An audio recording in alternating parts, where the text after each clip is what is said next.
Bonjour, je vous propose aujourd'hui le conte numéro 3 que j'ai surnommé Aelig et Arzel rêvent de rejoindre la Suisse. Dans ce conte, je vais aborder le dépassement de soi, le fait de savourer l'existence et de vivre le quotidien en pleine conscience. Aelig et Arzel, natifs de Bretagne, n'ont jamais quitté leur région. Leur rêve commun, découvrir les grands espaces, se libérer des obligations quotidiennes, s'éloigner de la morosité et retrouver leur étincelle de vie. Après quelques mois de sacrifice afin d'économiser pour cette escapade, le départ est enfin là. Ils décident de prendre la route en mode randonneur afin de voir si le fait de changer d'air, d'atmosphère et de rythme de vie modifierait leur façon de voir et surtout de ressentir les choses. Leur destination, bien que lointaine, était une évidence. Ils voulaient se rendre dans les alpages suisses. Ils s'équipèrent alors du matériel approprié, mirent des vivres et de l'eau dans leurs sacs, et un matin prirent le chemin de l'aventure. Ils savaient que le chemin ne serait pas tous les jours facile, et pourtant, au fond d'eux, ils sentaient une vague de mieux-être, de soulagement à l'idée de laisser derrière eux les responsabilités, les obligations quotidiennes. Et leur leitmotiv, vivent chaque moment comme si c'était le dernier. Après plusieurs jours de marche, ils arrivèrent aux portes de la départementale qui les mènerait à Genève. Aussi déterminés étaient-ils, ils se rendirent vite compte que le chemin était long, que le temps était instable, que la faim et la fatigue les tenaillaient. Ils étaient tiraillés entre le fait de ne pas perdre de temps et l'écoute de leurs corps épuisés. Leur subconscience, exprimant de toutes ses forces, leur dit « Vous avez quitté la vie trépidante qu'était la vôtre afin de retrouver le calme, la sérénité. Vous souhaitez partir à l'aventure, prendre votre temps, vivre chaque instant. Alors s'il vous plaît, prenez ce temps, posez-vous, nourrissez-vous et chérissez l'instant présent. » Aelig et Arzel, à l'écoute de cette petite voix qui s'exprimait malgré tout très fort, prirent en compte ces sages pensées.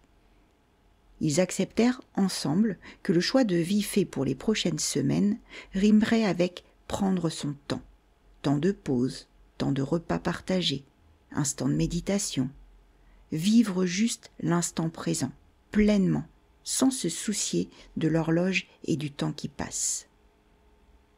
En accord total avec ce nouveau choix de vie, ils décidèrent donc de prendre un temps en nature avant de rejoindre le réseau routier qui les mènerait plus loin dans leur périple.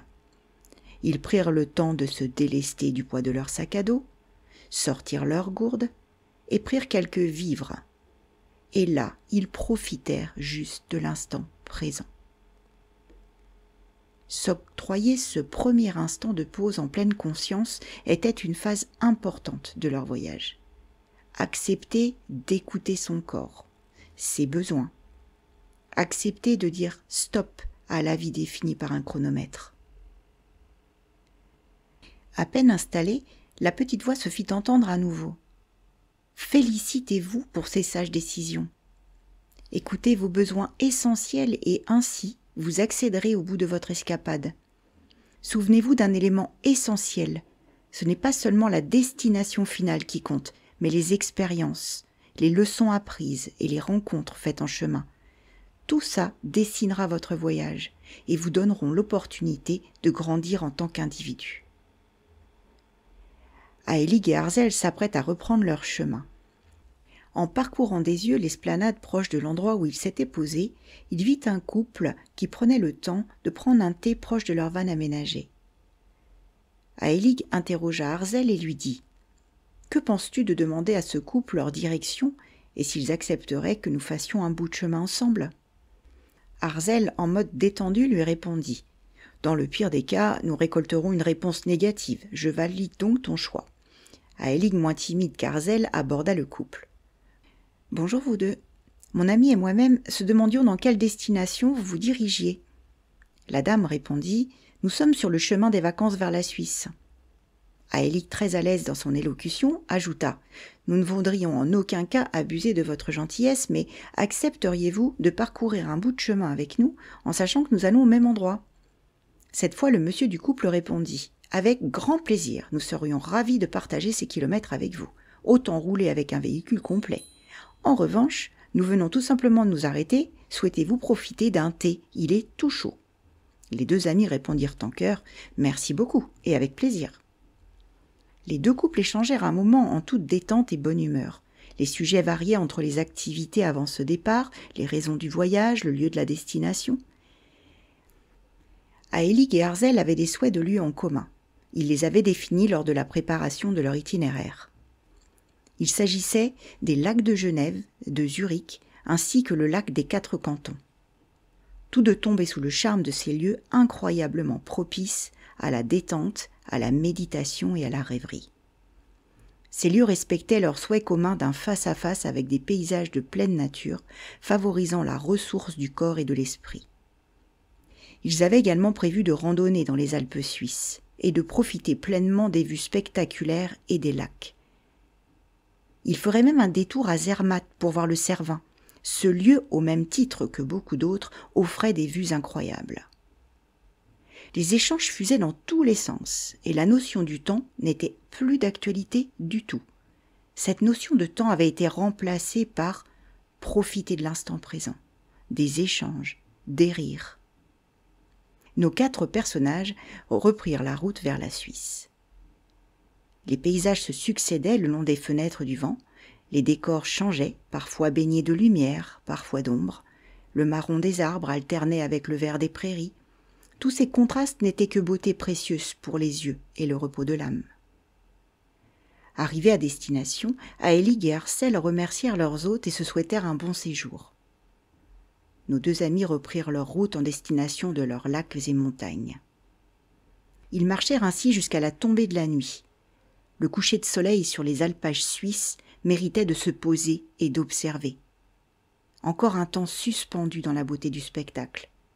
Ce rendu était comme un jeu de lumière entre lacs et montagnes, une pure merveille. Le coucher du soleil laissait place à une pleine lune d'exception qui forçait nos 2 amis à ne s'éclairer qu'avec elle. Elle jouait aussi de ses charmes et de sa beauté marbrée. Leur journée aura été bercée par le rythme de la vie, la prise de conscience, les rencontres, les échanges, les beautés de la nature. Au loin, une église éclairée laissait apercevoir un village typique. Une chaleur ressortait de ce décor. Plus que quelques pas, et ils atteignirent le village. Ils décidèrent d'entrer dans une auberge qui servait des repas chauds. L'espace était tranquille. Une légère musique locale emplissait la pièce, donnant juste envie de s'y poser. Nos 2 amis demandèrent s'il était possible de se restaurer. Une table sur la vue du village leur fut proposée.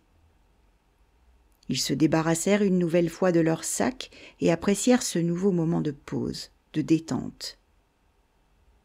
Ils décidèrent de manger local et de commander une fondue de fromage et des röstis. Tout ça proche du feu de cheminée crépitant. Le repas servi, Aelig et Arzel fut épatés par l'odeur incroyable qui se dégageait des mets. Les 2 amis se regardèrent et se souhaitèrent un bon appétit. Le dîner fut silencieux. Dans les regards de chacun, on pouvait lire le plaisir de cette dégustation. Chaque bouchée était d'autant plus succulente qu'elle était consommée en pleine conscience, le plaisir du goût. Et à la fin de leur repas, Aelig demanda à leur hôte s'ils connaissaient des logements chez l'habitant. Ce dernier leur répondit « Avant d'arriver à la sortie du village sur votre droite, vous avez un logement chez l'habitant. L'accueil y est cordial et le logis cosy à souhait. » Nos amis le remercièrent pour ce bon moment et prirent congé. 500 mètres les séparaient du haut du village. Ils prirent le temps de respirer à plein poumon, de faire un point sur leur journée écoulée. Les 2 amis étaient comblés, à la fois de leur rencontre, de leur victoire sur le lâcher-prise, des paysages incroyables, du repas prodigieux, et à présent, une future nuit pleine de promesses sur la suite de leur périple. Aelig et Arzel, se couchant d'un repos bien mérité, échangèrent cette dernière phrase. Suite à cette journée, souvenons-nous d'un élément essentiel. Ce n'est pas seulement la destination finale qui compte, mais les expériences, les leçons apprises et les rencontres faites en chemin. Ils dessineront notre voyage et nous donneront l'opportunité de grandir en tant qu'individus. Voilà pour ce nouveau conte. Je vous souhaite donc une belle fin de journée ou une bonne nuit et je vous dis à la semaine prochaine pour un nouveau conte.